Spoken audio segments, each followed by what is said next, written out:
Okay, guys, episode 5, Because of Sales podcast. This week's guest is none other than the Casey Woodard. Casey's a local Austin homie here who runs the biggest paid reselling community in the world. He is a master at paid communities. He's been running them for years, done over 14 million in revenue across a few different communities now. Why we're having Casey on? Because this guy's a deal maker, man. Was selling cars in college, but before that, he was flipping, reselling shirts, sneakers, music equipment, a lot of things that we'll get into. And you'll kind of see that how acquiring the skill of sales and learning other skills over time really helped propel him into a very advantageous situation and life altogether. So we talk about reselling, we talk about communities, we talk about a VC fund that he's a partner in, and a lot of cool things that are hopefully going to shine some light on ways that you can sell more of what you're selling. Before we get into the episode, guys, I want you to go down to the link in the description and subscribe to the Because of Sales newsletter. Because of Sales is a newsletter-first media company showing you how you can sell more and make it easier. That way, the sales job or the business that you run can provide you your dream life instead of just being your entire life. So our goal is to help you create leverage in what you're selling. So that way, sales can be the vehicle that gets you exactly where you want to go. So go down below, subscribe. We send a newsletter every single Wednesday with the high points from these podcast episodes and a lot of cool news, recent events,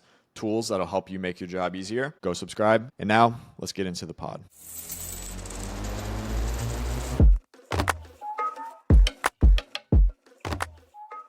What's good, you guys? This is Because of Sales, episode 5. We've got Casey Woodard, another Austin homie here. And I think you guys are in for a treat during this episode. So Casey, thank you for coming on. Absolutely pumped to be here. Casey's not a traditional sales guy as it is today, but he does have a sales background. He used to sell cars, right? I did, yeah. Grad school, that's all I got through is I worked at CarMax. Okay, so he's slinging cars at CarMax, but now Casey's up to some really, really cool stuff that we're going to get into after we lay a little context for you guys. Casey, like elevator, high level pitch, what are you up to right now? And then we'll go back and kind of build up and see how you got there. Yeah, so I've built a handful of paid low ticket communities, some of the biggest ones on the internet. And right now what I'm working on is more or less kind of almost running a private equity firm / consulting agency for low ticket paid online communities where if you're a good fit for what I do, I'll make an actual cash investment in them, help you scale them. And then also recently launched a venture capital fund in a completely other space for science and health and wearables, stuff like that. So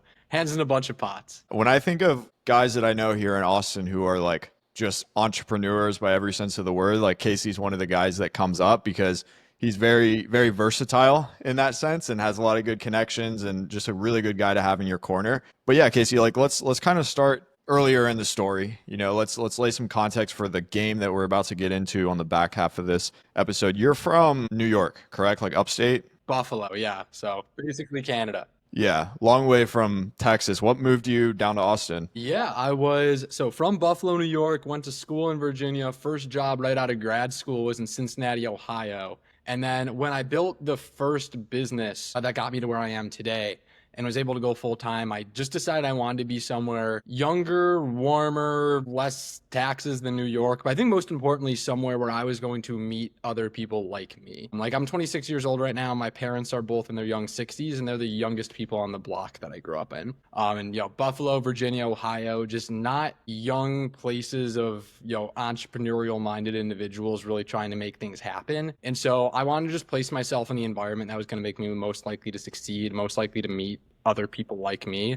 And Austin just happened to be that place. So far, how long have you been here? 3 years now. What do you rate it? Is it good? Yeah, goal accomplished. Yeah, I think August sucks, but I think if the goal is to be somewhere, younger, warmer, and just I think once again, most importantly, where I'm going to meet like-minded people who are actually trying to do something with their lives, that was hit. That target was hit, absent of people like that who are still real. I think, Miami would check that list and those aren't the people I want to be around. San Francisco would hit that list and that's not the environment I want to be in. I feel like it captures a lot of the best elements of people really doing big things while still prioritizing their lives over just, getting a Lambo or, their personal life and who they are as people. And so, no, I've been a huge fan of it. I agree with you on that. I was looking at other places to move and Austin checked more of the boxes than the other places for me personally. I think we've talked about this before, but when you went to school, Did you go for finance? Yeah, I got my undergrad in economics and then I got my master's in finance. Okay.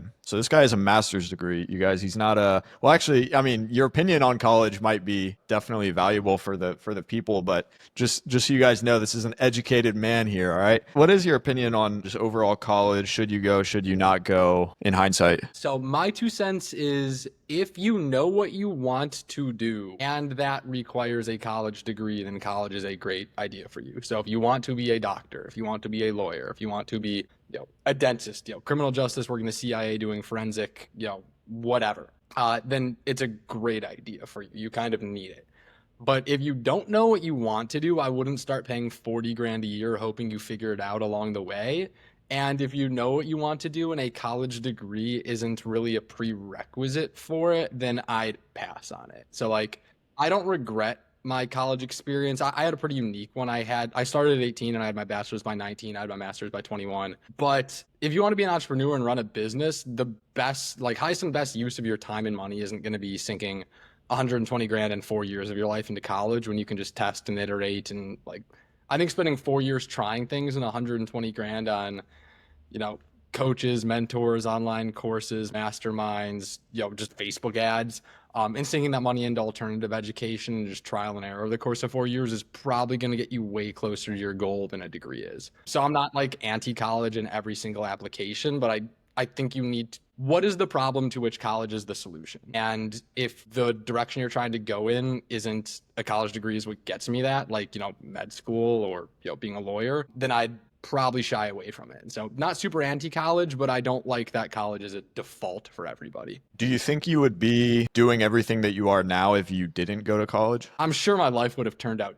differently. It could have been better, could have been worse. So, I ended up where I am based on the path of everything that I've lived. But if I knew then what I know now, I wouldn't say that it was, once again, the highest and best use of my time. But also, I had the formative experiences, the connections, the things that made me who I am. And so it's tough for me to just go back and say, like, oh, I would have skipped it and turned out just as good, if not better. And plus, there's the non-business element of like the life you want to live. Like, I think there's a lot just to be said for having that college experience. How did you get a master's at 21? I just tested out of a ton of classes in undergrad. So a lot of people don't know, like there's things called CLEP exams, which a lot of people have heard of. ICE is another acronym for something similar to CLEP. And then everybody knows like AP classes. I went in with a semester worth of AP credits. I did credit overload during undergrad so that I was able to already graduate a little bit earlier. And then most, not all, but most colleges have some sort of program, especially for gen eds. Like this isn't going to be for a 400 level, global economics sort of class or, forensic accounting. But for like English 101, most colleges have certain programs in place for testing out of gen eds where if you score a certain score, probably like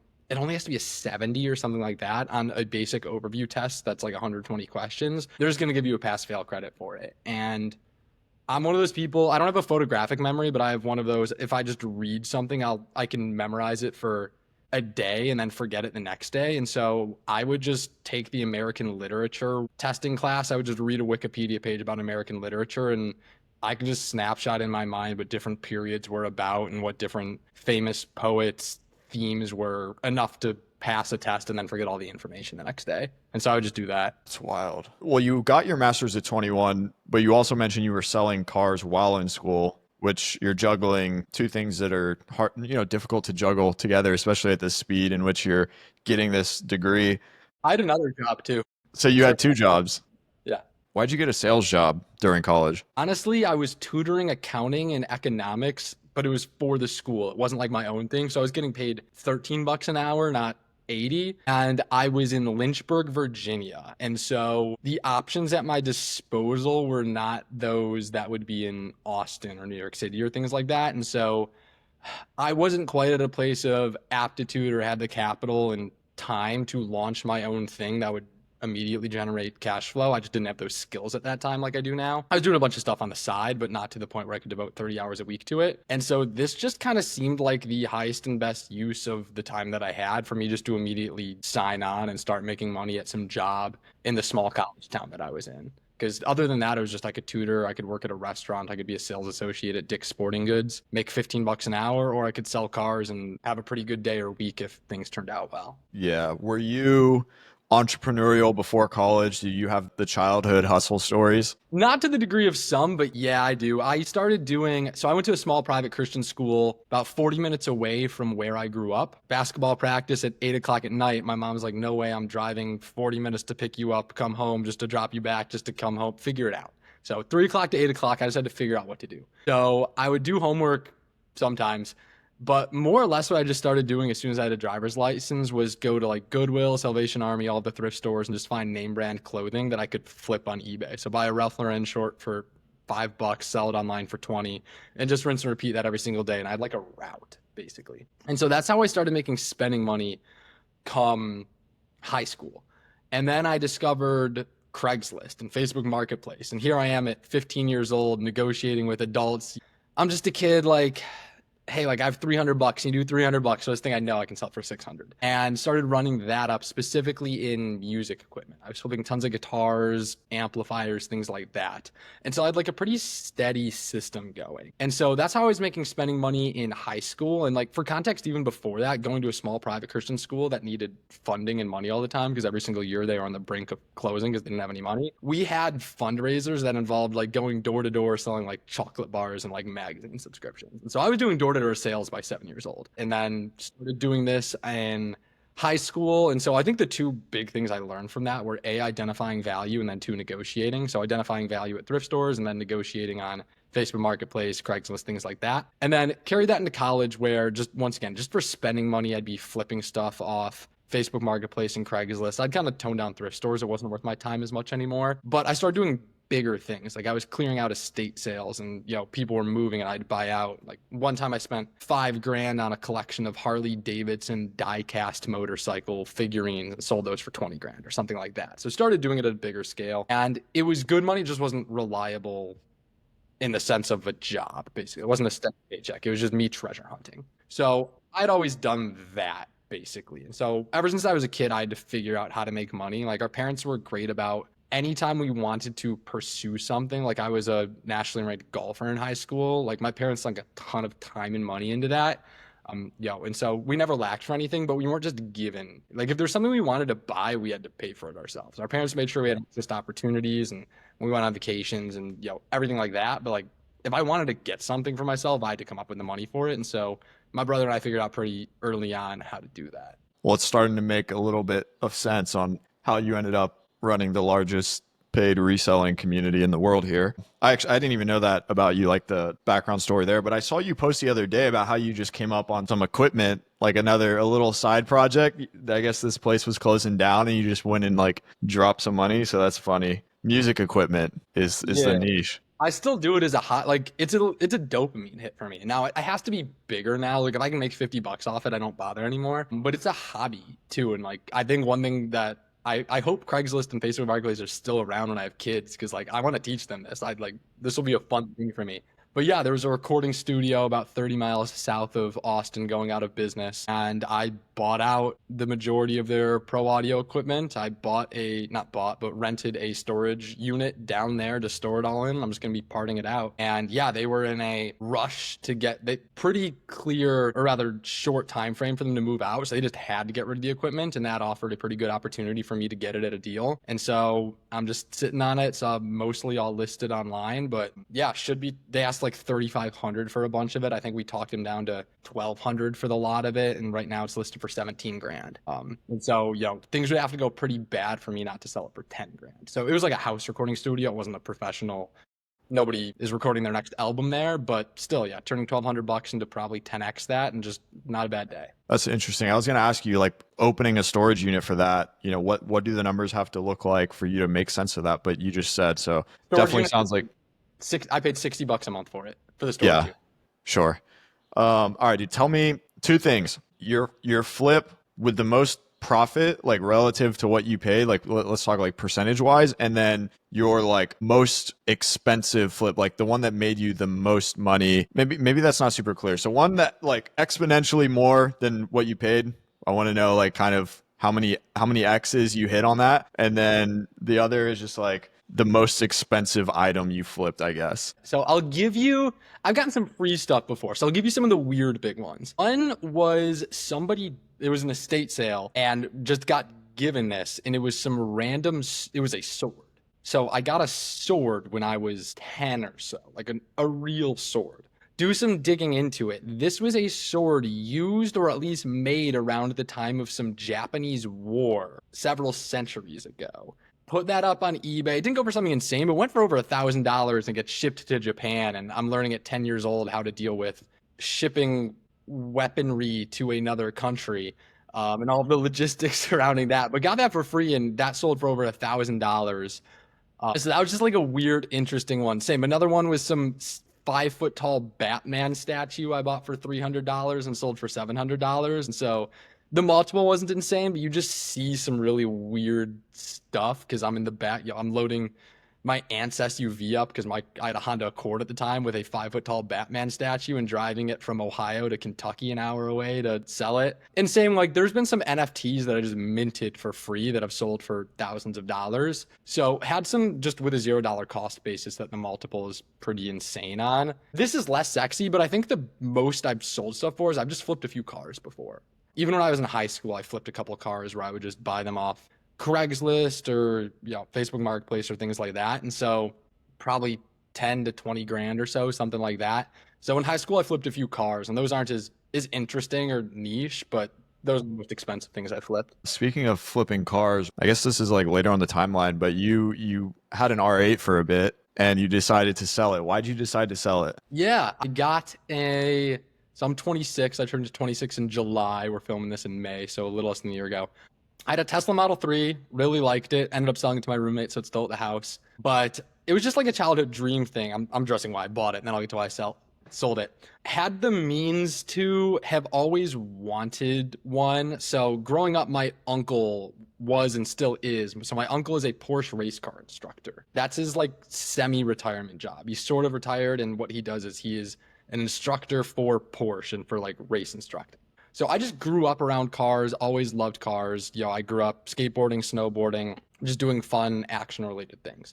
You grow up watching Iron Man and there's an R8 in there. You have a Lamborghini poster on your iPhone or your wall or things like that. That was just the childhood dream in a way. Growing up around cars, there's something I enjoy. And so I was looking at getting something, and me and one of our mutual friends, Harrison, kind of just went to test drive stuff one day, more or less for fun. We went to the Lamborghini dealership, we went to the Audi dealership.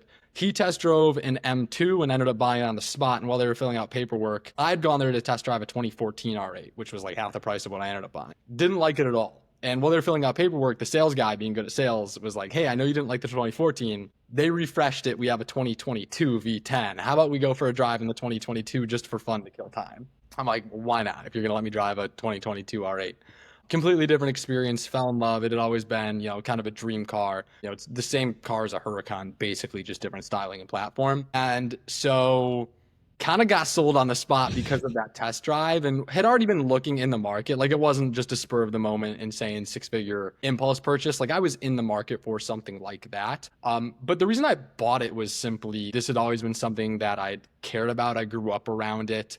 Had been highly aspirational. Like what dude in their 20s who starts a business does not dream at one point of owning and driving a supercar? And I was able to do so in a way that didn't financially impact my life in a significant way because the Audi R8 got discontinued in 2023. There's been rumors of it coming back in 2027. Seems like the CEO kind of shut that down, but even if it did, it'd be a different platform, it'd be a hybrid. So all that to say, it was discontinued. They're not making more of them. And so if I was able to get a good buy on a good spec, my thesis was I could drive it mostly for free for a couple of years. And so it took a little while to find the spec I wanted. It was specifically low mileage with white interior. At the time I was looking, there was not a single white interior R8 on the market. So I knew that if I was to buy one, it would keep the value pretty well. Found the spec I want, negotiated a price that I felt comfortable with, pulled the trigger, loved the car, ended up wrapping it, throwing a spoiler on it, throwing a no exhaust on it, and had a blast with it. And then I think as my business model began to shift, because I was running the communities that I currently run, but I now wanted to play at a bigger field. Now that I'm a general partner in a venture capital fund, I am running more or less a private equity firm for communities. There's just become more and more investment and business opportunities at my disposal that I need cash to invest in. And I realized that having 6 figures tied up in a supercar is just not the highest and best use of my money at 26 years old.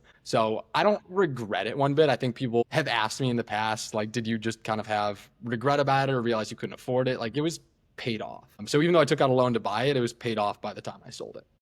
And so it was just didn't feel like the best use of my funds for the life that I wanted to build for myself and for the business goals that I had. But also, I think it was a really important milestone in my story of I did it. 26 years old, bought an Audi R8, like I did it. So hit that, but then just realized roughly 6 months after I bought it that this isn't where I need my money tied up for the plans that I have for where I want to move. And more importantly, I could have 90% of the fund for half the cost. Like, it's not like I sold it and just kept the Tesla. I sold both cars and bought a BMW M3. And that car is like 90% as fun as the R8. It's not quite as fun, but it's less than half the cost. And so realized I could accomplish most of the goal and then give myself a better footing to make moves on. And I already plan on, in a couple of years, I'm going to have a supercar again. Lord willing, and if the business turns out well and life turns out well, it's going to happen again. I just wanted to give myself a little bit more margin to make the moves that I wanted to make at the age that I'm in. Sure. You definitely don't have to sweat as much driving around an M3. Like, it's super, super fun. Like you said, like 90% of the way there. It's just a little less worry with parking lots, other people.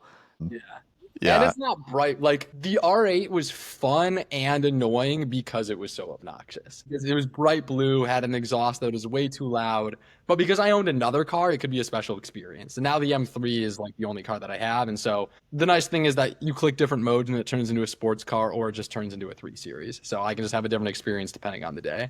That's cool. What was your first experience when you started getting into reselling? And you said you were like a 15-year-old negotiating with people. Was that uncomfortable for you in the beginning, or did that, were you just like, nah, this is just what I do. I'm good at this. You were confident with it. Like, how was that? It came super naturally to me, which was super fortunate. I didn't realize that it doesn't to most people growing up. I think that I had always just grown up being able and willing to talk to people. Because I think, that's the big thing of sales. Like, closed mouths don't get fed. And so, like, the idea that the worst that they can say is no, I think is wildly integral to sales and just running a company and to a degree just living that life that you want. And so I think it came super naturally because here's a deal on the table that I can make a profit on. I'm going to try to make more profit. If they say no, I can either, if there's enough margin to still make a good deal at their asking price or a slightly lower one, cool, we take it, everybody still wins. And if I need to negotiate to make the deal happen that I feel comfortable with and they say no, I haven't lost anything other than the time. And so I think that I just went into it realizing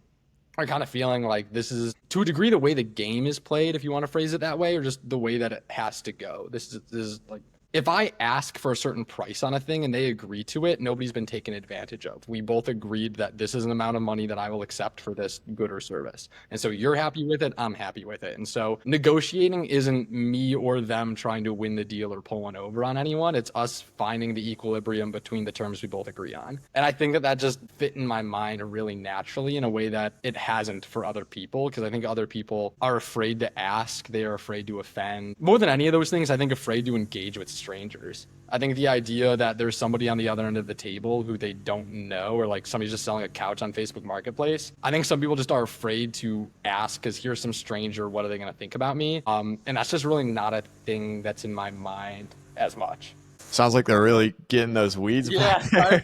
Background there. A little background there. No, it's good. We should be able to do some audio magic. I want to talk a little bit.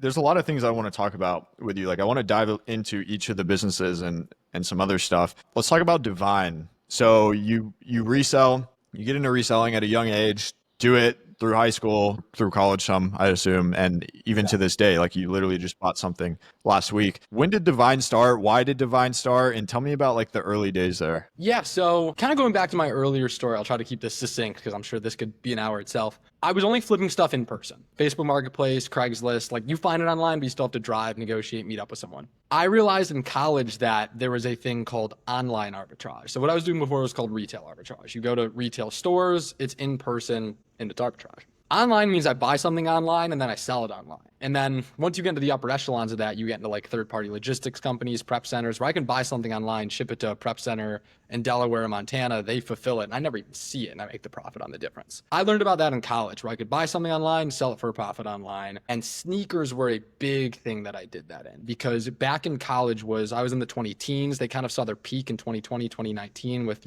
Off-White collabs, Fear of God, all of those brands, but sneaker releases were big. Jordans would drop, and you could buy them for $100 and sell them for $500 plus in a lot of instances, and then you get into collabs like Travis Scott, things like that, and we're pushing $1,000+ sneakers. There weren't any real platforms, notification methods back then for keeping up with profitable sneaker releases. Like there were profitable sneakers releasing five times a week, sometimes 5 releases a day that were profitable. And so I just started an email newsletter about here are all of the profitable sneakers dropping today and where you can find them. Here's the links, here's the retail, here's the resale, here's an analysis. And I just started kind of barely marketing it, but kind of just tweeting about it, placing things other wherever. Like I don't even remember how I was getting the word out about this, but before long I had a couple hundred email subscribers. No way to monetize this, making no money off of it. But this was just something I started on vacation in Boca Raton. Like the only way that I was making money outside of my 9-to-5 at a financial firm was I was doing my own personal reselling, and I ran a couple Etsy stores doing print on demand, which is where you just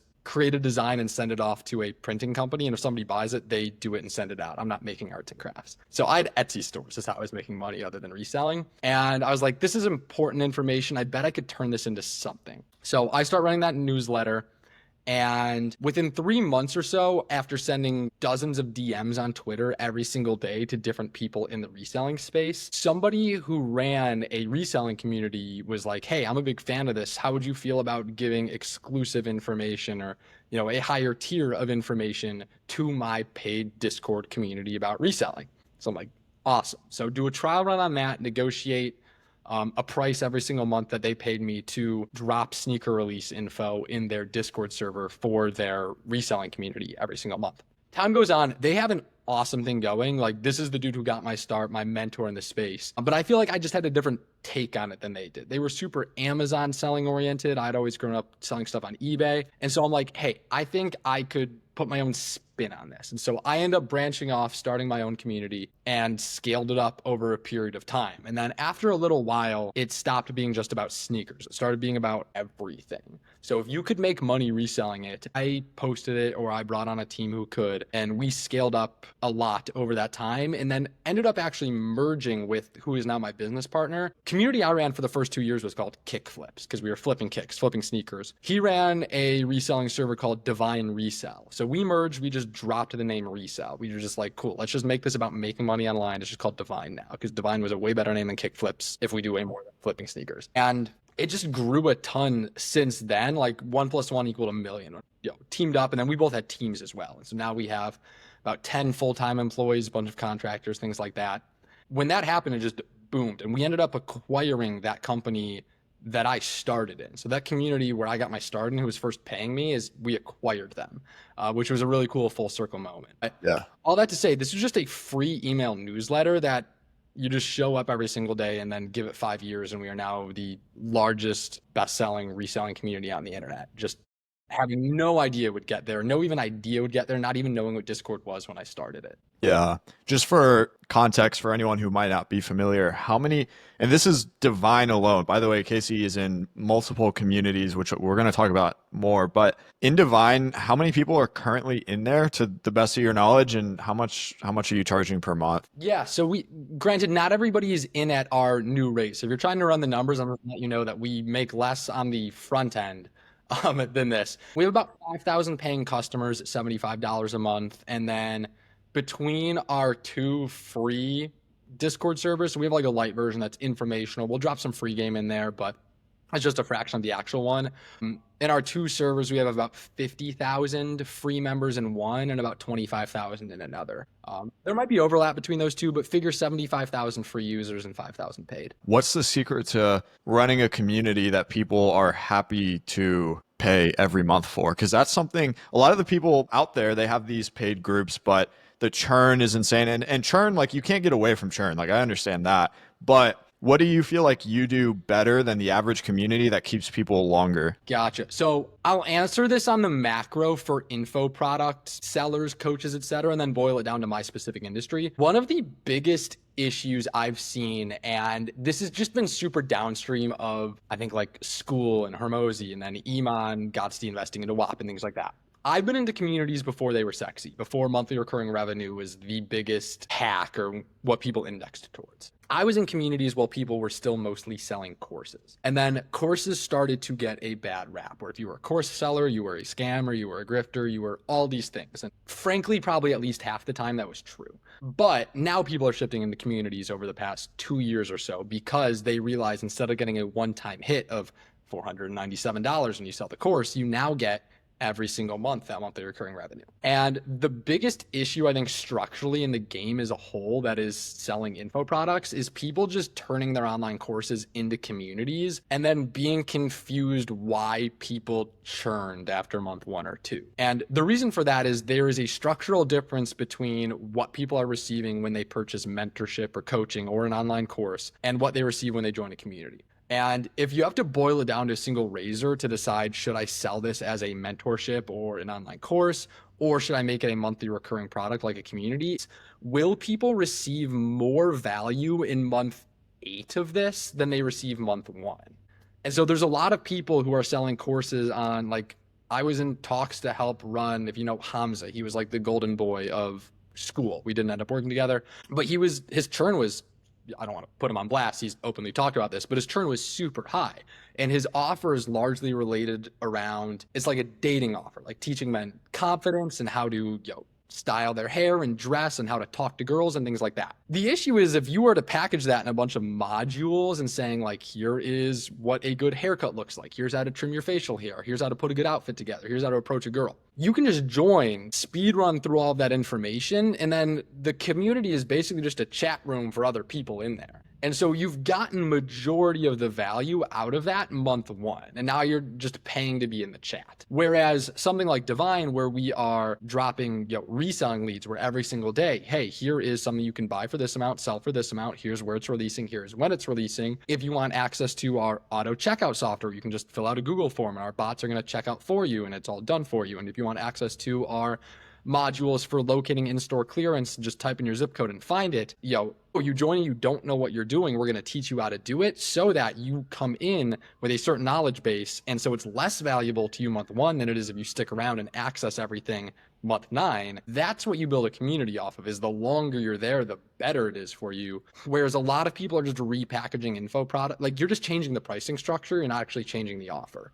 And that's where most people, I think, have been failing as it relates to churn, is they should have just stuck with selling a course. They should have just stuck with mentorship. And now they're making way less money because you can't charge the same amount of money for a community that you can for a course. And they're just selling an online course and charging for the chat function and are surprised why people aren't paying a premium just for the chat function.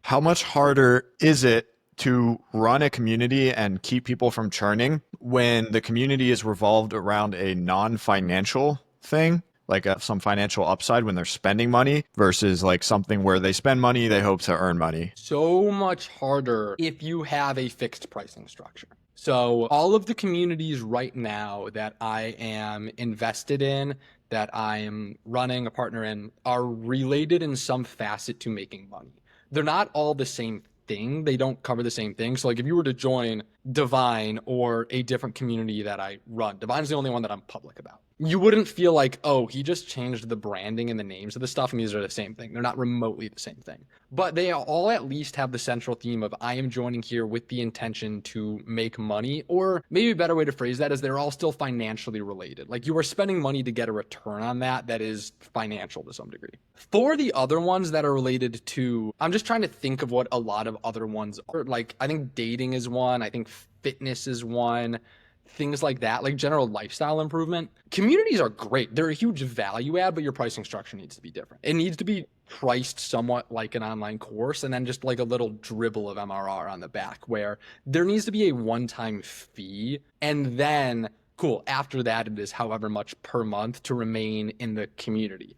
And you still need to have community value adds. It can't be unmoderated. There still needs to be reasons for them to stick around. Once again, it can't just be you're paying for the chat. But if it is not financially related, your pricing structure, something I feel pretty strongly in, is in majority of functions has to be a larger one-time cost, similar to an online course or a mastermind. And then you can have the recurring thing going on in the back end or every single month. But I don't think you can just straight up do what I do at Divine, which is $74.99 a month, every single month, no upfront fee, stuff like that. It's just not a good recipe for maximizing the amount of money that you make, or for just hitting that equilibrium of value where you're intensely meeting somebody's need month 1 and then they don't have the need month 9. And so you need to price it accordingly.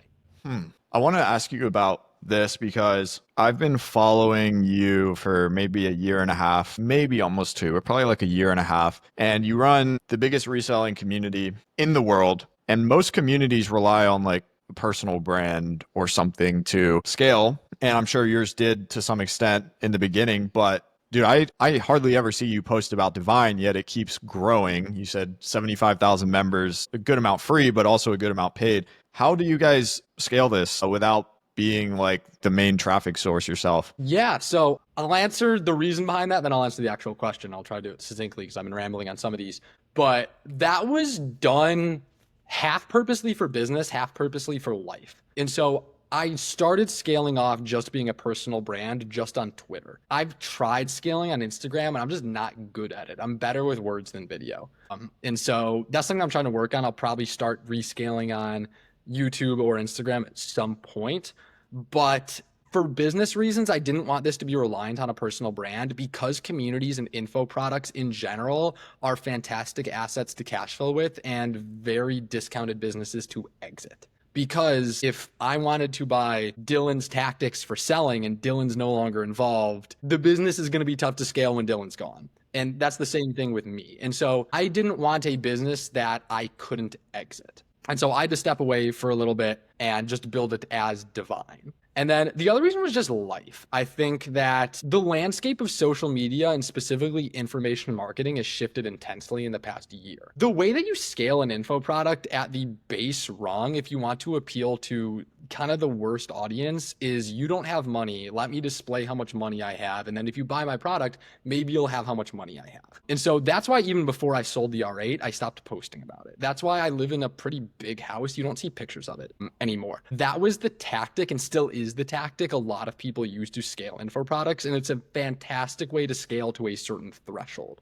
You're not going to be selling to the best customers. You're not going to be selling to the smartest customers, things like that. But yeah, that's how you make money. I started falling into that basically is like, I see some kid just bought a Lamborghini and he posts about it and that got engagement and that got clicks. And I see like we have a mutual friend here in Austin who runs an Amazon coaching business. He bought a C8 Corvette and said within 2 months, his sales tripled on the coaching stuff because he was posting it so much. We're like, dude, you're 19, you have a Corvette, you need to teach me. So like, it's an incredibly, when I say legitimate, like it's an effective way to make money. And I just realized that's not who I wanted to be. And so like, I didn't want to be the guy selling the dream, basically. I didn't want to be the guy, I would never explicitly say this, but I didn't want the thought to be, he is 26 years old, he has a supercar, he lives in a nice place, he does all these things. Therefore, if I buy the thing he's selling, I'll become that. And so I kind of just stopped tweeting for a while and I stopped marketing. I shied away from everything like that.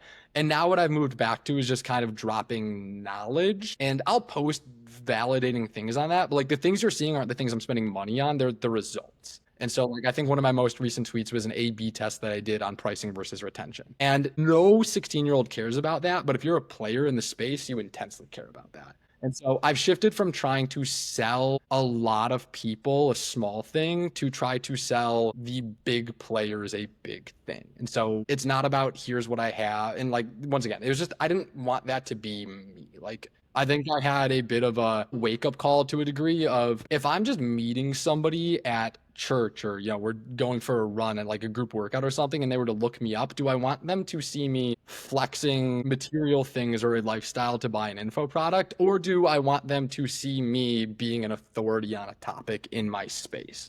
Yeah. And so that's why I pulled back from a lot of that stuff. What are the top 3 acquisition channels right now for Divine? Yeah. So for top level engagement, it's going to be Instagram.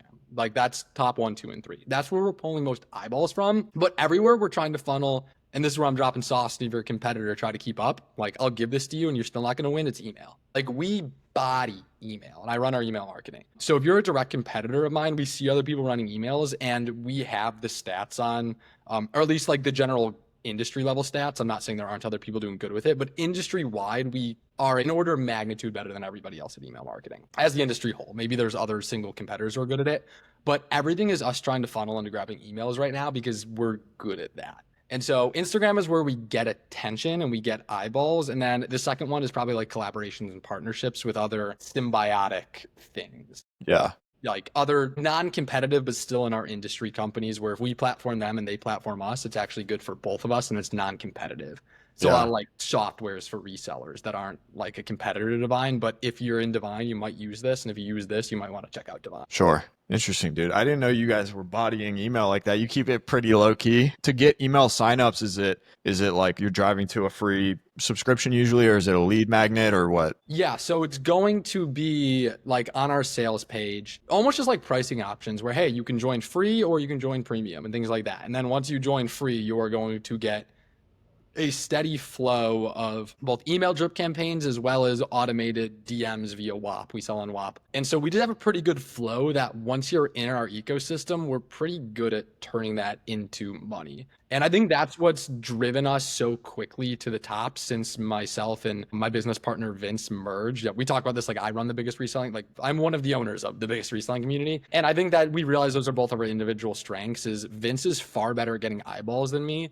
And I'm far better at once we get the eyeball, how do we turn it into money? And we both just kind of been leaning into that. Now, quick break, you guys, for the sponsor of this week's podcast episode, which is the Serial Sales Community. The Serial Sales Community is a business that I've personally been running for almost 3 years now that focuses on helping people transition from one sales role, or maybe not even a sales role, into the remote contracted sales space. Now, this 1099 remote contracted space, while having a ton of upside, there are a lot of ways to mess it up. And especially if your time is worth a lot of money now, you should probably avoid those at all costs. We've helped hundreds of people make this change over the last 3 years, and we have probably the most active hiring channel in the entire industry. You're not finding these jobs on LinkedIn. You're not finding them on Indeed, Glassdoor, any of those hiring sites. You find them in the Serial Sales Community. Your bottleneck probably isn't sales training. It's access to these jobs and then being the best applicant that you can be to increase the likelihood that you are accepted. And that's what we focus on. The stuff that actually moves the needle to get you into the roles that nobody else knows how to get. If you're interested in learning more about that, you go down to the link in the description. And if you do end up booking a call to discuss membership with the team, just mention because of sales and we'll give you 5% off. Now back to the podcast. I was going to ask you a little bit more about this when you touched on it earlier, but you mentioned you live in a pretty sick house with some pretty cool people. I think we have to bring that up. You guys have coined the compound in Austin. You have a lot of cool events. Even whenever I had my event, like part of one of the things we did is like we had a presentation series thing at y'all's place, which was really cool. What's it like living with 5 other entrepreneurs in a pretty sick house in a nice area in Austin? Yeah, hopefully the weed whacker's not going too loud or we can edit it out. It's been wild. I think I go back and forth on it, but all right, I'm going to let that chill for a second. Okay. Yeah, that's good. Next to me. Oh, that's a leaf blower, not a weed whacker. All right, yeah. So it's been a really unique, surreal experience that I feel like I'm only getting to experience in this chapter of my life that most people don't get to. Because for majority of people, the experience I currently have is what they had in college if they had no money, which was me in college and was my college experience because I had no money, which is living in tight quarters with a bunch of people. And it's probably a ton of fun, but there's also a lot of challenges and things that come with that. And so imagine just blowing that up at scale to a 5,000-6,000 square foot house. You're all running your own businesses, but you still experience that same level of just doing life together and also running your businesses together. So it's been super cool. There's still days that it's like, I am an adult. Like, should I just have my own place? And then there's other days that it's like, I am never going to be in a position again, if I get married, have kids, or even just move again or something like that, to experience the thing I'm currently experiencing now, which is an intensely cool chapter that majority of people don't get to experience with the people that I get to do it with and under the circumstances that I get to do it with. Because most people, they're like, you are a 26-year-old guy living with 5 roommates. Like, what's going on? And then you come over and they're like, I get it. And so I think there's just an intense disparity between the headline of the way that I live my life and my housing situation and just my life in general, and the way it actually turns out if you are able to truly observe it. And I think housing is one of the most on the nose examples of that. Is there's so much that might not make sense, and then you live in it for a little bit and you're like, I get it.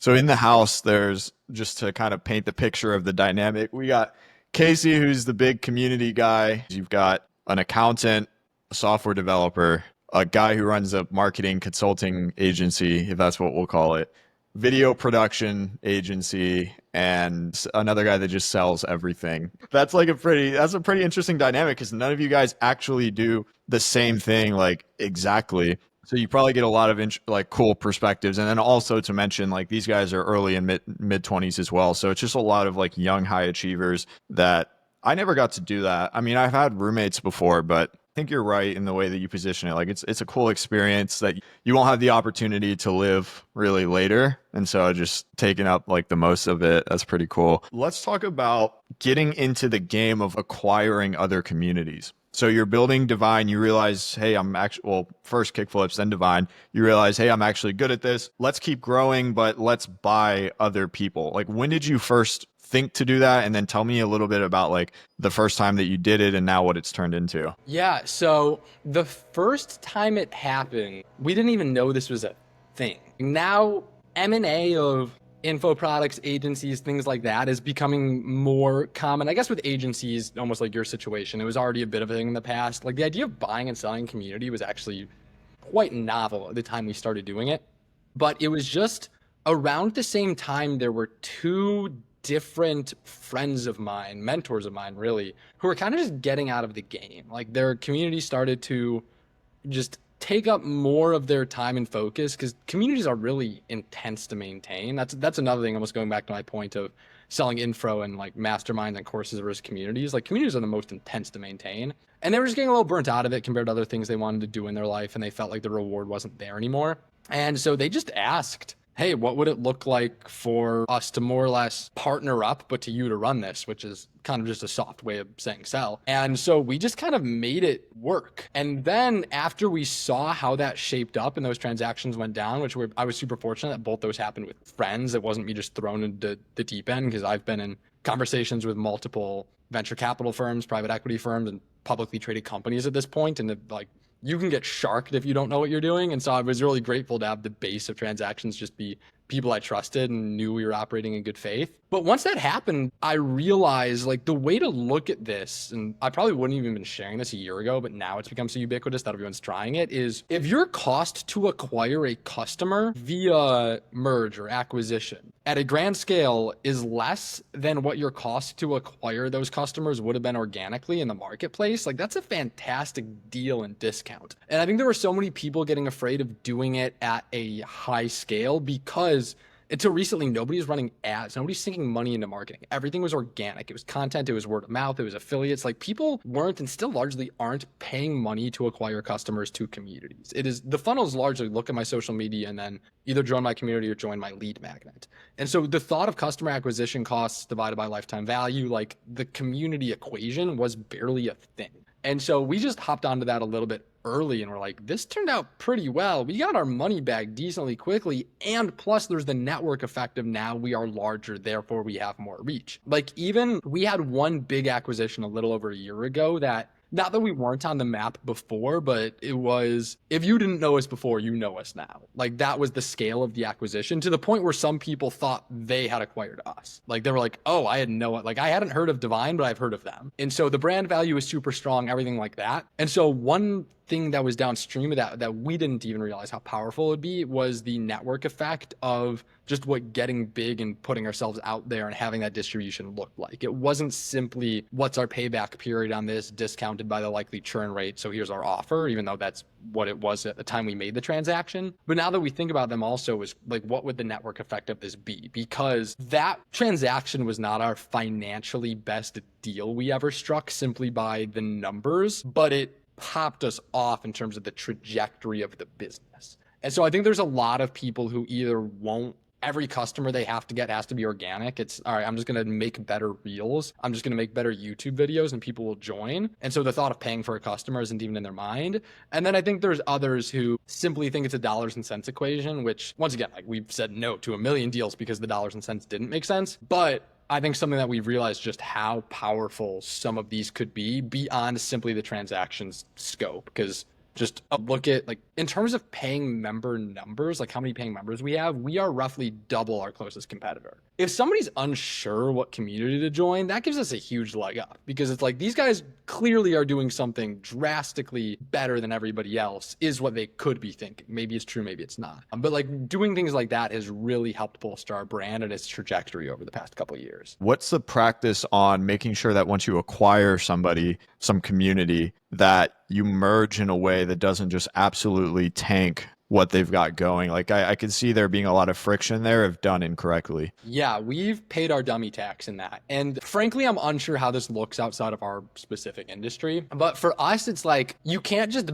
buy a group, a community, and then do everything right to dump it into yours. Sometimes it's too far gone. Sometimes like a community is a culture. Like it's like if two businesses merged. If you have the most buttoned up accounting firm and then some Wall Street trading bros, like it's going to be messy and it probably shouldn't have happened, or best case scenario, you're on different floors of the building. And so there's some communities that could kick off $10,000 a month and I wouldn't take them for free because of the culture that has been created by the owners or allowed by the owners. And especially like, once again, there's just truth to it. Once you get into the make money online space, there are just unethical people who platform things that we don't want platformed. And if you do that long enough in a community and their members are used to it and approve of it and okay with it, I don't want you in my community like bringing those vibes there, because we've had a bunch of things that, and I've posted publicly about this, is like I've seen other communities post ways to make money online or specific things to do that they're not illegal, but like I don't feel comfortable platforming those. Those aren't ethical. And I'm not talking about like OnlyFans or stuff like that, but like, well, here is how you can get a student like ID or something like that so you can get a student discount. I'm like, if you're not a student, I'm not going to tell you to do that. And if you like that, you can pay somebody else to teach you how to do that. And so there's just places that the culture is not one that I want to bring into my community. And so you have to know that beforehand. After that, I think it's just a little dance of integration. Like I think one thing that's been big for us is in every single instance of acquisition, there's been at least a period of time where the former owner and team has still been involved. I don't think you can just buy a community, the owner pieces out to a beach and you're like, I'm in charge, I'm the captain now. Like you need their cosign, their sign off, their leadership, their direction to tell everybody how much better this is than it was before, or else it's just going to fizzle. Yeah. So I think that's the biggest thing. There's other things downstream of that, and that could be its own podcast, but I think those are like the biggest things. Are one, like sometimes it's not about how good of a job you do, it's simply like, think about marriage. It's like you can't win it by picking the right person, but you can definitely lose it by picking the wrong person. And so you still have to build the right thing together, but sometimes just you need to make sure that you are working with structurally the best thing you can, or at least something that meshes with the culture you've built. Then the other thing is just getting a lot of ownership buy-in and enthusiasm from the former owners rather than to just dump off, because if you merge them into your community, the former members aren't looking at you, they're looking at the former people, and they need to tell everybody how good it is. Interesting. That's a pretty cool analogy that you just said about marriage. I've never heard that before. Okay, so we talked a little bit about scaling up into Divine, making it what it is, then acquiring other businesses, other communities to kind of put under the Divine umbrella, or just ultimately merge into what is Divine. But I want to talk a little bit about you owning stakes in other communities that are not Divine or have no affiliation to Divine. So I don't know how many of those you're in or like how much of your focus is there, but I know that you're doing it. Can you elaborate a little bit on why you started doing that and just kind of, I don't know, like what it's like doing that? Yeah, for sure. So Divine day to day is by far my biggest focus. I don't know if I say by far. There's one other community that I put a lot of effort into, frankly. So the reason I started doing it is a couple things. The first is we've been actively within Divine, and even like this month, this is one of our biggest priorities, is streamlining and tightening who is our customer. Because this isn't just the community to join if you want to make money online. We have gotten into the trap of trying to be everything to everyone, and therefore you lose your brand identity when that's the case. And so like one example of that is we are in the process of pretty much dropping majority of our Amazon related content. So when it comes to reselling things on Amazon, we are going to start taking a harder stance. We're not going to start making reels about we're not the ones for you, but like we're not where you go to. And so we're trying to be a lot tighter about here's who we are, and then by necessity, here's who we aren't. That doesn't mean I don't have the skills to operate in those other domains. It simply means that this is not the brand here. Like, Nike got out of golf. a while ago. They still could probably make some really good stuff. They just realized this isn't who we are. And so that's how we are here is I'm going to say, this is what Divine is, focus what it is so that we can charge less people more money to deliver a better product in a more honed fashion. I still know how to do all that other stuff. And there's other people who might be better at the day-to-day operations of it, but they don't know how to run a community as well as I do. I think that's been maybe the biggest public criticism I've gotten on social media, if I've gotten one. Like, I think the thing I don't like is like, oh, I've started, or not started, but gave the impression of kind of like playing a character, like saying like, selling the dream basically. And I moved away from that. I never really caught flack on that online. The thing that I caught flack for was this guy makes more money with his communities than he makes resell. To which I'd say, like, obviously it's a way better, bigger business. Like Phil Knight was a professional runner. He made all of his money with Nike selling running shoes. It's just a better, bigger business. And so that's just a higher leverage skill. Like my skill of knowing how to market, run, structure, and operate communities, way more valuable than me knowing how to sell shampoo on Amazon. And I still made a lot of money doing that. And so the reason I started kind of delving off into things is because Divine, we need to focus what it is, but I still have the skill of running communities. And I've had my hand in some non-financial communities. I'm just not in that anymore because this is what I know. This is how I know how to operate. And so I want to apply that skill into building a portfolio of companies that I'm more or less an advisor to. Divine, I operate. One other community I help operate. The others I am more or less an advisor to, but I invest money, I take a stake in it, things like that. And that's really just because, once again, Divine, we're honing what it is, but I still know how to apply this in a bunch of areas. And I want to build a portfolio of ways to do that because this is a higher leverage skill. And I have full faith in the longevity of Divine, but there's still different times and different factors are going to make different business models more or less attractive. Like the whole tariff thing, like that might hurt reselling. It might, I don't know if I say positively impact, but it might to a lesser degree impact different facets of things that I'm in or different, if Amazon has more or less restrictions and then selling on Walmart becomes a bigger opportunity and I have my hand in something Walmart related. It's really just diversifying. And so it's not like all of my money and focus is in a single community, but rather an industry.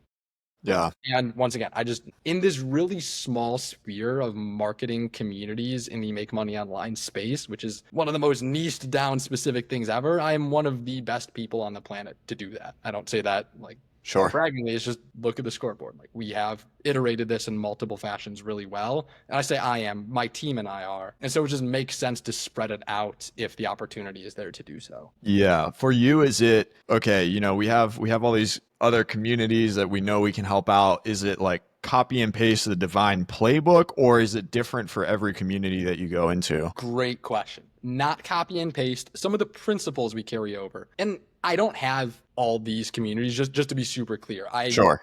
Very select about who I work with. Like it is low single digits, basically. And so we're talking about expanding it. I had a call last week about a SaaS product as well in here. And so even expanding beyond just communities and see how that goes. There is no community I have any interest in working with where AI and my team are just a check. Like we're just writing the money. There's no community I have an interest in where we have, less than 10% ownership in it and usually more. I say it's not where I individually, so my team might comprise, 50% or so of it, but like even my personal cut of it is 10% or less. I have no interest in that. And I have no interest in one where more or less I don't feel like I am a huge value add and my team is not a huge value add or believe in the product and the team running it. And that whittles out a ton of potential people we could work with because there's a lot of people unwilling to give up that amount of equity even if we're making investment. There's a lot of people, like if we were to get into a sports betting offer or something like that, I don't think I could be a huge value add there in most applications. I don't know that space. I'm not involved in that space. I don't like the regulations of that space. Could argue the morals of some things that you see in the space in terms of, the certain ways I've seen it marketed aren't things that I'm a huge fan of. And so like things like that. Whereas selling on Amazon, I know that more or less like the back of my hand. And so it's simply a matter of who is the team that I find that is going to be ethical and responsible and not most importantly, I think ethical and responsible is equally important, but capable and competent to run this well, who understands the value that somebody who knows how to operate a community brings, who is willing to give sufficient equity to a team to help run that. And then that whittles out most people. So just to kind of speak to the scope of what we're operating here. But It's more or less the principles of it, but that's more related to here's how we are going to look at distribution and customer acquisition and funnels rather than here's how we're going to operate the community. Where almost very purposefully so, like majority of my efforts are concentrated between two communities, Divine and one other one. And Divine's the only one I ever even speak about. You probably couldn't tell, like if you were to join both of them in AB, like they feel differently, very purposefully so. And so we don't try to copy paste structure, we try to copy paste systems basically. So almost think about it if you owned, a McDonald's franchise and then like a Culver's like ice cream franchise. Like you're ripping different colors. Those aren't competitors or whatever. But if the systems of like inventory management and here's how we hire and here's are the things that we care about and here's how we do meal prep, like if those are the things that we know work to run a restaurant, like we're going to bring those over. But each thing should have its own feel. Each thing should accomplish its own purpose because each thing is being marketed to different people. Like the last thing we want is to have two competitive services because that's just splitting our focus. Why would we not want to own more of just the one thing? Right.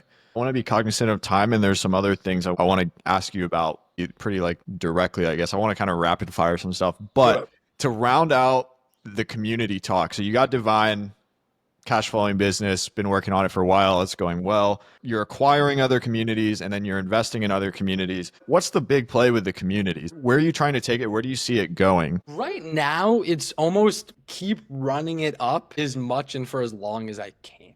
And so there's been talk, like there's a world where we sell in 2 months. Like who's to say? That's not our plan, but we want it as an option. And that's like part of the like stepping away from personal brand, stuff like that. And so a lot of just my life in general, I try to set it up as options. I'm not necessarily sure here's exactly where I want to be at a certain age with all this, but I'd like the option to do it. And that's almost part of having a business I can run from a laptop. It's like, I love Austin, Texas. Maybe there's a world I don't want to be here. I don't want to be tied here. And so I think from a business perspective, what we want is options so that we can move in different directions. And so really just make the money that we can, help as many people as possible, and then get the businesses to a position where we can move them or exit them or scale them with as much freedom as possible. So not a super defined outcome, just a super defined principle. Yeah. Optionality, similar to myself. That's really important to me. Okay. So when you do sell Divine, what is the next supercar? Depends what we sell it for. Depends what my life situation's at. If we hit the number that I want and we still have, because we'd probably only sell Divine. I don't think we'd sell the portfolio. I don't even know if we could sell the portfolio, frankly, because we have other partners in that. And so if we only sold Divine, the one on the map's probably GT3 RS, Porsche GT3 RS, or GT3. I think since I did the R8, I basically got the Lambo experience. I have multiple friends with Ferraris who have had tons of issues. My uncle's a Porsche race car instructor, so probably lean in that direction. I have to join you in the club. You have a Turbo S. So I'd probably go GT3 or GT3 RS would be the next one. Yeah. We'll definitely have to take a drive out west when that happens. Easy. All right. So a couple other things I want to talk about is other health. So I've barely even actually got to talk to you about this, but last time I ran into you, you told me a little bit about how you started this VC fund with 3 other people. I want to say one of them living in the house with you.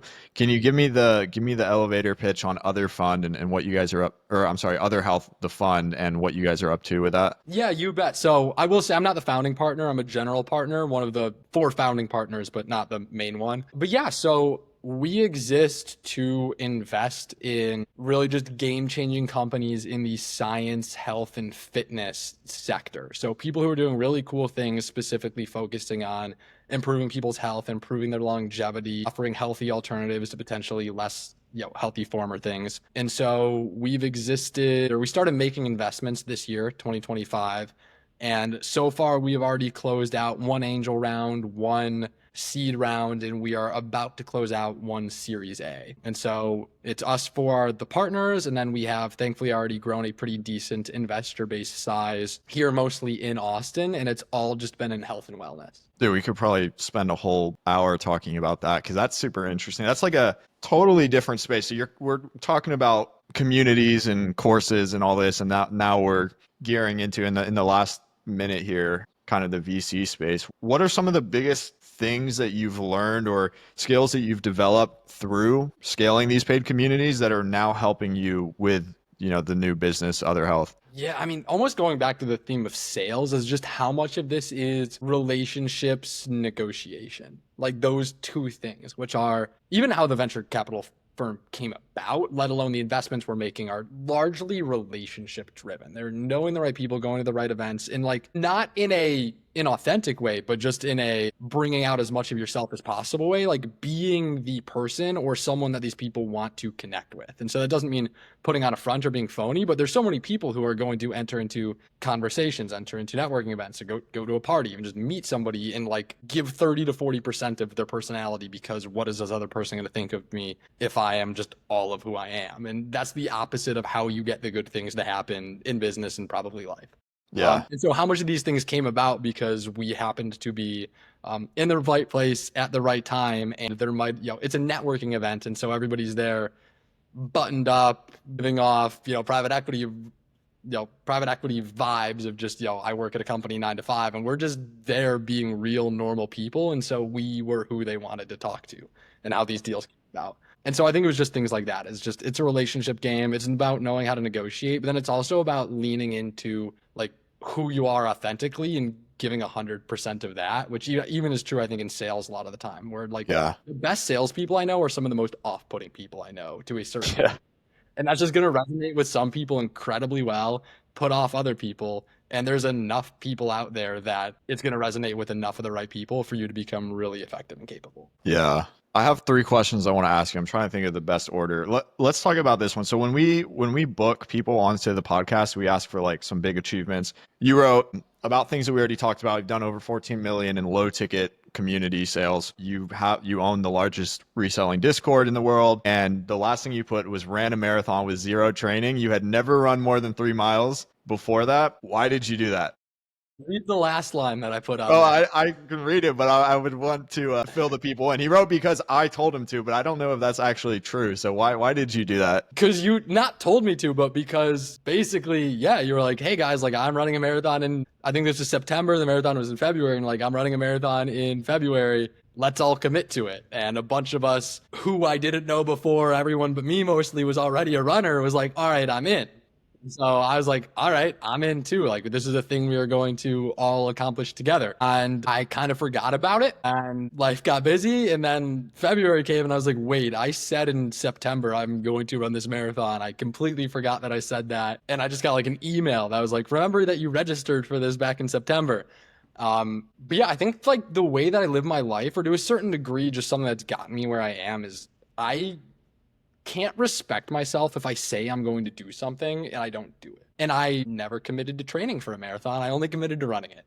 And so it kind of just happened because you said like, hey guys, like let's all run this marathon together. And I'm like, cool. I think this would be a great physical accomplishment. I've never been a runner before I ran the marathon, and after I ran the marathon, I still haven't been a runner, but I said I was going to do this. And so day of the marathon comes, like I'm going all 26.2 unless I injure myself during the marathon. So that's why I did it. It's just, I said I would do it, and so I'm going to do it. And that's the way I live my life. That's the way I do business deals. That's the way I handle the relationships with the people I'm around. Is I said I'm going to do it, and so it's happening. Yeah, there were some other people that said they were going to do it that didn't do it. Some having better reasons than others. Not to stick on the marathon thing too long, but how cooked were you after 26.2 miles, having not done more than 3 before? Dude, my immune system, I'm not sure has recovered, because every 3 to 4 weeks since the marathon, I've been getting sick. So I don't know if it was the marathon, but pretty much, like, you might even hear it now. I'm like a little nasally right now. Every 3 to 4 weeks since that marathon, I had some sickness, whether it was like, one time I got food poisoning. I'm not going to blame the marathon, but just downhill since then. So I was really sore for a week after. It wasn't even my feet or my legs. It was my hips. I have pretty tight hips from golf, but I was pretty cooked. I mean, it's a box you can now check and tell people about. And it's a good story as well. Like, had never done more than 3 before, and you did it simply because you said you were going to do it, which you're right. It's definitely a testament to the character. Okay, total pivot here, but I want to provide perspective to other people who might like look up to you or might be chasing quote unquote like financial freedom or just like looking for that financial abundance in their life. But I am pretty sure like you crossed millionaire status a while back. I don't know when exactly, but what is it like crossing that point in your 20s? Like the moment you realize that you crossed that, like what was it like? What was your thought the day after? Can you talk about that a little bit? Yeah. So yes and no to answer that question is I'm technically a multimillionaire, but it's in pretty illiquid assets. So the vast majority of my net worth is tied up in communities. And another good portion of that is tied up in other relatively illiquid, like private equity investments. And so it was tough to really have a feeling of that because it's, I don't want to say inaccessible, but it's not highly liquid. And so there wasn't like a certain day that I like realized I was a millionaire. Like, frankly, like the thought, am I a millionaire, never even crossed my mind until we got our first letter of intent at our first evaluation to acquire Divine at one that stated I was a multimillionaire. And so that was cool, but I don't even think it didn't. And because majority of my net worth is concentrated in community, still doesn't feel like I don't identify as there's a difference between having all that money on paper and then it being in your bank account. Sure. And so I don't know if there was like a surreal moment. If anything, I think the closest ones to it were the day I quit my job and the day I bought the R8, because those were like, one was a freedom thing. And then the other was I just bought a 6-figure supercar that I'm able to afford relatively easily without infringing on my financial life. Like, what is happening right now? And so they were cool experiences. And I also think that you just get used to them. And so maybe I'd feel differently if Divine sold and the other things I was working out had liquidity events and I was just sitting on a huge stockpile of cash and had no idea what to do with it and things like that. But honestly, once you hit a certain amount of money, and depending on where you live and the lifestyle you have, nothing really matters anymore. And like, I think personally, my take is it's between 10 and 20K a month. Like, if it's stable, I've had months less than that and I've made 2K a month before and I made 10K a month before, and 10K was a lot better than 2K. I've had months way bigger than that before, and my life really hasn't changed a whole lot. And yeah, I think it was a Chris Johnson quote, if you know who that is. I heard him say somewhere is like, there's things in life more important than money. You get money so you can focus on those things. And I think that's, once again, you can take that too far and make money by far the biggest focus in your life. But like, you know it, I know it, a lot of the people who we run successful business know it, is like, money is just a tool for freedom to a degree. And so the best thing about it is I can just hop on a podcast at 2:00 instead of being in an office. If I want to go for a run or go to the gym at 3:00 and get groceries during off peak traffic hours, I can. The R8 was super cool and surreal because I accomplished a goal. But like, I bought this Rolex when we hit our first 100K month. I had bought a Rolex a year ago just because, and I returned it a week later because it meant nothing to me. I didn't like it. I felt like it was a waste of money. Like, I hadn't done anything. It meant nothing to me, and I didn't care. And I returned it a week later. And I'm never selling this barring a huge financial thing, because this is a story to me. This is an accomplishment to me. The R8, I still sold, and that was an accomplishment to me. But the money is just a thing, basically. You get used to it super quickly. Yeah. And so I wouldn't regret it. I don't change anything. But after you hit a certain amount of, like, the goal should be for you to live the life that you feel called to live by,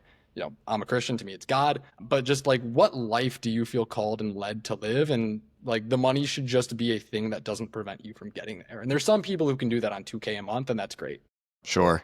Yeah, I mean, it just sounds like you're more interested in genuinely playing the game and everything that comes as a result of that. Money's included, but you're not playing the game for the money. You're like directly in the sense of for the money, which is hard. Like, for people that are at the ground level, they're like, dude, I want to make 5K per month. Like, I want to make 10K per month. It's hard for them to understand. But I think the person that's capable of getting to that point, they kind of see it a little bit differently. So I like that answer.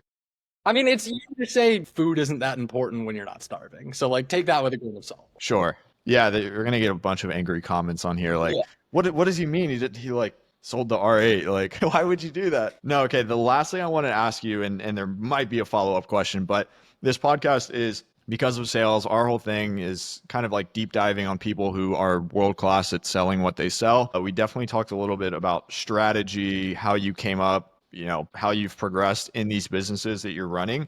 But imagine a life where you never learned how to sell, or you never like tested your selling ability in any capacity, like even in negotiation and all that.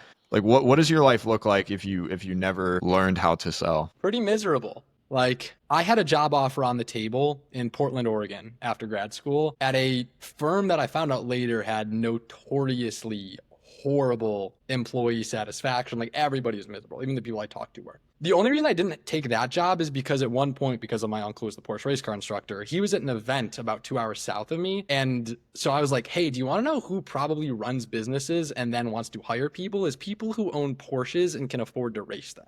So I just went down there to see who I would meet and talk to try to find a job. And that worked. Like I met a guy who owned an expensive Porsche that he liked to race, who was a higher up at a business, who gave me his card and interviewed me and more or less had already hired me on the spot. That's not how most people get jobs. They just go on Glassdoor, Indeed. Like that's sales right there. Is like, hey, I'm going to prospect for this in the pool or neighborhood that is most likely to have the people that I'm trying to sell to, and then get the thing that I'm trying to get from the person most likely to have it. And it worked. And that's just one example, but otherwise, I'd be at this firm that everybody says they hated working at. Horrible work-life balance, terrible corporate mobility, like just things like that in an area I didn't want to be in because I knew how to sell. And that's just one of a bunch of examples like that. But yeah, I'd be pretty miserable if I didn't know how to sell because, I mean, it's a saying, but it's true. Like life is sales. It is knowing how to present, like once again, like it has to be done authentically, but is knowing how to present yourself, your value, or the ideas and things that you believe in and their value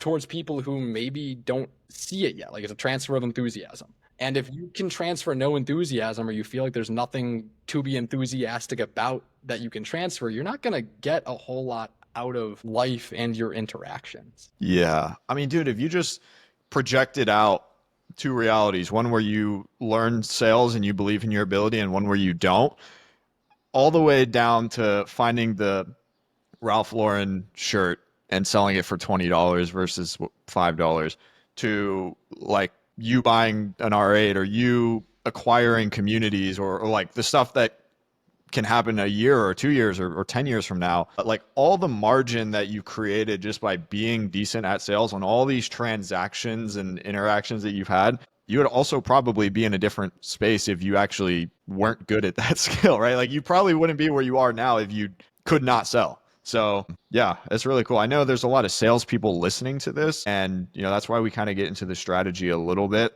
But I'm more so interested in just showing, like, look, this guy Casey learned how to sell and used the skill of sales to leverage into better and better and better opportunities and acquire new skill sets to build a life that's pretty cool. You get to record a podcast at 2 p.m. at undisclosed location.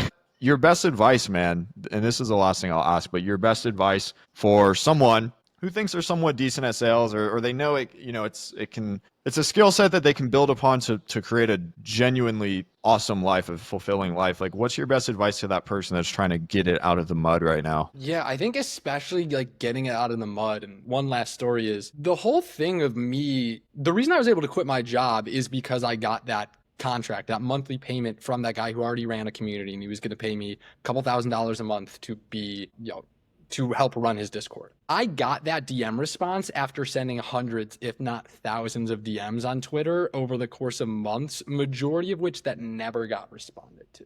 And so if there's anything that comes down to that, is just keep shooting shots. I think there's just so many people that feel held back by just the idea of failure, or define failure as me trying a thing and not getting the outcome, and every single time n equals 1. Where like if you were just to look at the pie chart of the things that I've tried and me getting that desired outcome, I'm a failure at least 95% of the time. And so if you're in sales, like you just need to kill that part of you that isn't okay failing. It's just keep shooting the shots, keep getting the reps, and just understand that the entire game is those few times you get the yeses, because those few times are what led me to where I'm at right now. Sure. I like it. Yeah, man. Similar to you. And a lot of the guests that we've had on, that we will have on, like the ones that are the most successful have usually tried the most things. And it was just one or two things that stuck that they saw through long enough to become something awesome, like something where I want to reach out to them and have them on the podcast because they're successful. And I'd say, like, on that note, like the only other note I have there is if you want to change your life, change your environment.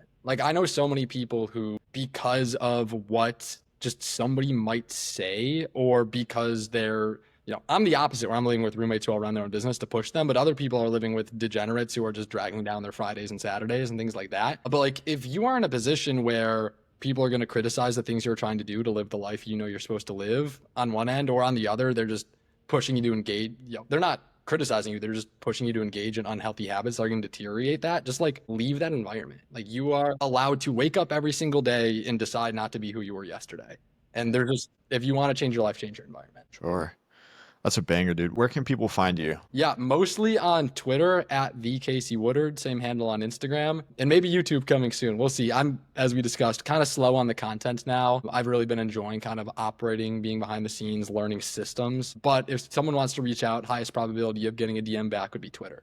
Cool. I'll link both of these below. You guys go, if you're interested in reselling, go talk to Casey, go talk to his team. If you're interested in just being a deal maker, follow this guy because he's pretty good at it from what you've just heard. But I think that's a good spot to wrap it up. So I appreciate you guys watching Because of Sales, and subscribe to the newsletter. We're going to send out the high points of this one through our newsletter, and you don't want to miss it. So thank you guys for watching. Casey, thank you for coming on. Dude, thanks for having me. All right, guys, that was the pod with Casey. Hope you guys enjoyed. A ton of game shared in that one. When I think of people that I know here in Austin that are just entrepreneurs by every sense of the word, Casey is one of them. He's a guy that you can tell learned how to sell, and he's built a pretty sweet life out of it. Please go down below, follow Casey on X or Instagram, wherever you prefer. And if you're not yet on the newsletter, my final ask for this episode, go down below, subscribe to the newsletter. If you don't want to spend an hour of your time listening to a podcast to get all the high points of these, we send them every week in the newsletter, along with cool news, tips, tricks, tools that'll help you sell more easier. You can read all of it in like 5 minutes. So if you want to know what's working as soon as it's working, and you want some cool stories from people who are really good at sales, subscribe to the newsletter. First link in the description. Thank you guys for tuning into this episode. We'll see you in the next one.